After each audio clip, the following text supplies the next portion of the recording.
بسم اللہ الرحمن الرحیم۔ مفید الطالبین کا دوسرا باب ہے فی الحکایات والنقلیات، سبق نمبر 15 میں خوش آمدید۔ آج کے سبق کے اندر بھی ہم ایک کہانی پڑھیں گے جس میں شیر حملہ کر کے بھیڑیے کو زخمی کر دیتا ہے۔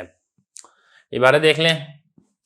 حکی ان بعض الاسد لما مرض عادته السباع الا الثعلب فنم علیہ الذئب فقال اذا حضر فاعلمنی فاخبر بذلك الثعلب فلما حضر اعلمه فقال الاسد این كنت الى الان قال في طلب الدواء لك قال فبأي شيء نصبت قال خرزة في ساق الذئب ينبغي ان تخرج فضرب الاسد بمخالبه في ساق الذئب وانسل الثعلب من هنالك فمر به الذئب بعد ذلك ودمه يسيل فقال له الثعلب يا صاحب الخف الاحمر اذا قعدت عند الملوك فانظر الى ما يخرج من رأسك۔ ترجمہ دیکھ لیں۔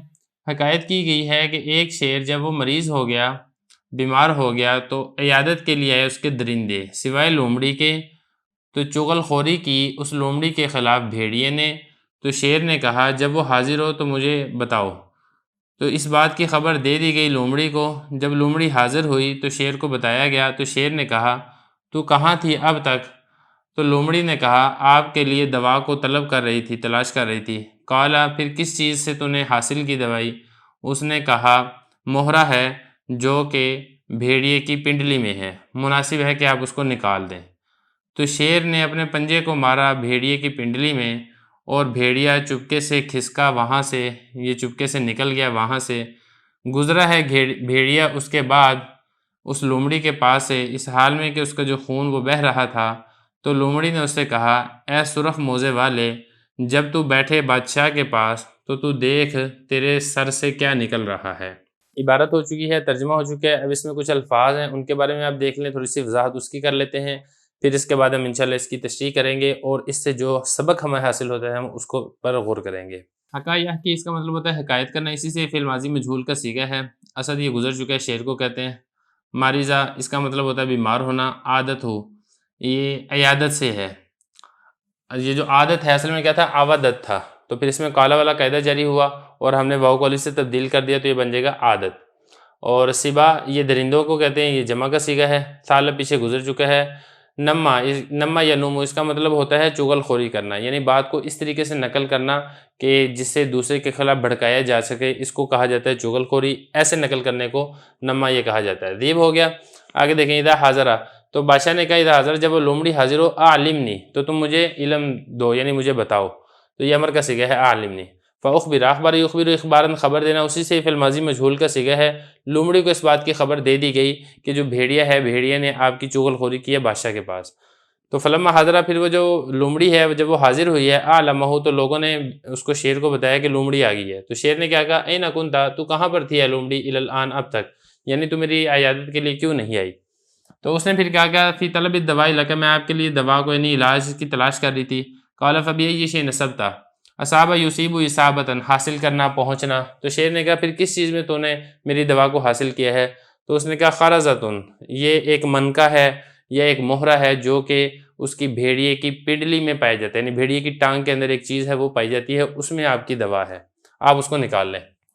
سا کہتے ہیں پنڈلی کو، ذی پہلے گزر چکا ہے، بھیڑیے کو کہا جاتا ہے۔ ینبغی مناسب ہے، ان تخرج یہ کہ آپ اس کو نکال لیں۔ فضربا، اس نے مارا ہے شیر نے، بمخالبی، یہ مخالب جو ہے نا، مخلب کی جمع ہے، یہ کہتے ہیں پنجے کو۔ تو جو شیر ہے اس نے اپنا پنجہ مارا بھیڑیے پر، فی ساق الذئب، بھیڑیے کی ٹانگ میں، پنڈلی میں۔ ونسلہ، انسلال سے ہے، یہ فعل ماضی معلوم کا صیغہ ہے۔ انسلہ ینسلو انسلال، یعنی چپکے سے کھسکنا، چپکے سے نکل جانا۔ تو وہ جو بھیڑیا تھا اس کو موقع ملا، وہ چپکے سے وہاں سے نکل گیا۔ یہ ہنالک، یہ دیکھ لیں، ہنالک یہ قریب کے لیے اشارہ کرنے کے لیے استعمال ہوتا ہے۔ اس میں جو ہنا ہے یہ اس میں اشارہ ہے، اور یہ جو کاف ہے یہ حرف خطاب ہے، اور اس کے اندر یہ جو لام ہے یہ لام زائدہ ہے جو کہ حرف خطاب پر بعض اوقات زائدہ ہو جاتا ہے۔ مرہ یمر، مرور اس کا مطلب ہوتا ہے گزرنا، تو وہاں سے بھیڑیا گزرا ہے بعد ذالک، اس کے بعد۔ دم کہتے ہیں خون کو۔ سال یسیل اس کا مطلب ہوتا ہے بہنا، اور فقال، تو اس نے کہا ہے، لومڑی نے کہا اسے، یا صاحب الخف، خف کہتے ہیں موزے کو، احمر سرخ موزے والے۔ تو چونکہ اس کا جو خون تھا وہ خون اس کی پنڈلی سے نکل کر اس کے پاؤں کے اوپر پڑ رہا تھا، تو اس کے جو سرخ سرخ پاؤں تھے اس کو تشبیہ دی ہے کس کے ساتھ؟ سرخ موزے کے ساتھ، گویا کہ اس نے سرخ رنگ کے موزے پہنے ہوئے ہیں۔ کیا کہا؟ اذا قعدت، اس کا مطلب ہوتا ہے بیٹھنا، جب تو بادشاہ کے پاس بیٹھے، فانظر، نظر ینظر اس کا مطلب ہوتا ہے دیکھنا، تم دیکھو، ما یخرج من راسک، تمہارے سر سے کیا نکلا، مطلب تمہاری زبان سے کیا الفاظ ادا ہو رہے ہیں۔ تو بہرحال یہ اس کے الفاظ سے کچھ جس کے بارے میں بتانا ضروری تھا۔ اب چلتے ہیں اس کی تشریح کی طرف۔ تو دیکھیں ترجمے سے بات واضح ہو چکی ہے کہ شیر ایک مرتبہ بیمار پڑا تھا، اب درندے جا رہے ہیں اس بیمار کی عیادت کرنے کے لیے۔ تو وہاں پہ بھیڑیا بھی گیا تھا، لیکن جو لومڑی تھی وہ غیر حاضر تھی۔ تو بھیڑیے نے کیا کیا، اس لومڑی کی غیبت کی ہے، اس لومڑی کی چغل خوری کی ہے، شیر کے سامنے شیر کو بھڑکانے کی کوشش کی ہے کہ جو لومڑی ہے وہ آپ کو اچھا نہیں سمجھتی، آپ کو بادشاہ نہیں مانتی، اس وجہ سے وہ آپ کے پاس عیادت کے لیے نہیں آئی ہے۔ تو جو شیر تھا، شیر نے کہا اچھا جب لومڑی آئے نا میرے پاس تو مجھے یاد دلانا، میں اس سے پوچھوں گا۔ تو اس نے تو اپنی طرف سے بڑا ایک اس لومڑی کے خلاف ایک چال چلی تھی، لیکن لومڑی کو اس واقعے کی اطلاع ہوگی کہ جو بھیڑیا ہے اس نے میرے خلاف چغل خوری کی ہے اس کے بادشاہ کے سامنے۔ تو پھر ہوا یہ کہ جب لومڑی گئی ہے اس شیر کے پاس تو پھر شیر کو خبر دے دی گئی کہ لومڑی آئی ہے آپ کی عیادت کے لیے۔ تو شیر نے لومڑی سے پوچھا کہ آپ کہاں پر تھی، میرے پاس اب تک آئی کیوں نہیں، لیٹ کیوں آئی ہو؟ تو لومڑی نے کہا کہ بادشاہ سلامت میں آپ کی بیماری کے لیے دوا تلاش کر رہی تھی۔ تو پھر شیر نے پوچھا پھر دوا مل گئی تجھے؟ تو لومڑی نے کہا جی ہاں مجھے دوا کا پتہ چل گیا ہے، وہ جو دوا ہے وہ آپ کو بھیڑیے کی پنڈلی کے اندر سے آپ کو ایک مہرہ ہوگا وہ آپ استعمال کریں گے تو پھر اس کے اندر آپ کی دوا ہوگی۔ تو وہاں پہ بھیڑیا اسی وقت پاس موجود تھا، تو شیر نے فوراً کیا کیا، اس کی پنڈلی کے اوپر پنجہ مارا اور اس کی پنڈلی کو زخمی کر دیا، تھوڑا بہت گوشت نکال کے کھا بھی لیا ہوگا۔ تو وہاں پہ اب اس کے بعد جو دیگر باتوں کے اندر مصروف ہو گیا شیر، تو وہاں سے جو بھیڑیا تھا وہ بھیڑیا چپکے سے کھسک گیا۔ اب اس کے بعد پھر اس نے دیکھا کہ جب لومڑی گزری ہے وہاں سے باہر نکلی ہے تو وہاں سے بھیڑیا وہ بھی لنگڑا کر چل رہا تھا کیونکہ اس کی ٹانگ زخمی ہو چکی تھی۔ تو پھر لومڑی نے طنز کیا ہے بھیڑیے پر کہ اے سرخ موزے والے، تو یہ طنزاً کہا تھا کیونکہ اس کا خون نکل کے اس کے پاؤں اس کے سرخ ہو چکے تھے، تو گویا کہ اس نے سرخ رنگ کے موزے پہنے ہوئے ہیں۔ تو کیا کہا ہے سرخ موزے والے، جب تو بادشاہ کے پاس بیٹھ تو اپنی زبان کو قابو رکھ، تجھے پتہ ہونا چاہیے کہ بادشاہ کے سامنے کون سی بات کرنی ہے کون سی بات نہیں کرنی ہے۔ تو بہرحال یہ کہانی ہے۔ اب بات کر لیتے ہیں کہ ہمیں اس کہانی سے سبق کیا ملتا ہے۔ تو دیکھیں ایک سبق تو اس سے یہ وہی والا ہے جو ہم نے پہلے پڑھا تھا کہ جو ظالم ہے ظالم کی صحبت سے بچنا چاہیے، ظالم کی عیادت نہیں کرنی چاہیے، ظالم کی تیمارداری نہیں کرنی چاہیے، اور اسی طریقے سے ظالم کے ساتھ دوستی بھی نہیں لگانی چاہیے۔ نہ وہ بھیڑیا ظالم کی عیادت کے لیے جاتا اور نہ ہی بھیڑیے کے ساتھ یہ والا سلوک ہوتا۔ ایک ہمیں سبق یہ ملتا ہے۔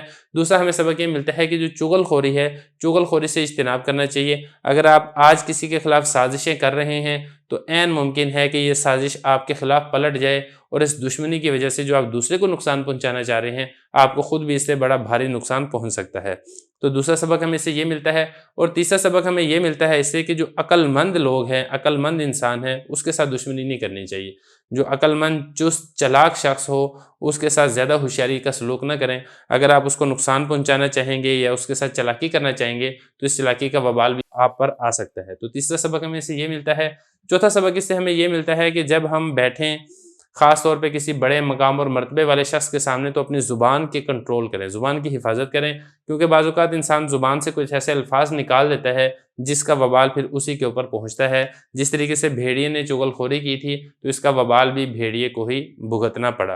اور پانچواں سبق ہمیں اس سے یہ ملتا ہے کہ حتی الامکان کوشش کریں کسی کے ساتھ دشمنی نہ کریں۔ اگر بھیڑیا یہاں پر اس لومڑی کے ساتھ دشمنی نہ کرتا تو پھر بھیڑیے کے ساتھ یہ والا سلوک بھی نہ ہوتا اور بھیڑیے کو زخمی بھی نہ ہونا پڑتا۔ اور چھٹا سبق ہمیں اس سے یہ ملتا ہے کہ جب ہم کسی محفل میں جائیں، کسی مجلس میں جائیں تو اس کے آداب کا خیال اور لحاظ رکھیں۔ جیسے کہ وہ شیر کی مجلس کے اندر گئے تھے تو شیر کی مجلس کے بہرحال جو بھی آداب تھے تو اس بھیڑیے نے اس کا خیال اور لحاظ نہیں رکھا تھا، جس کی وجہ سے اس کو شرمندگی کا سامنا کرنا پڑا۔ اسی لیے آپ جس بھی مجلس کے اندر جاتے ہیں، جس بھی جگہ پر بیٹھتے ہیں تو وہاں کا جو ماحول ہے اس کے اچھے طریقے سے جائزہ لیں اور اسی کے مطابق آپ وہاں پر سلوک کریں اور کوشش کریں کہ حتی الامکان آپ خاموش رہیں۔ یہ سارے اسباق ہیں جو ہمیں اس کہانی سے ملتے ہیں۔ اب رہ گئی بات اس کی ترکیب کی، وہ ہم انشاءاللہ اگلے سبق کے اندر کریں گے۔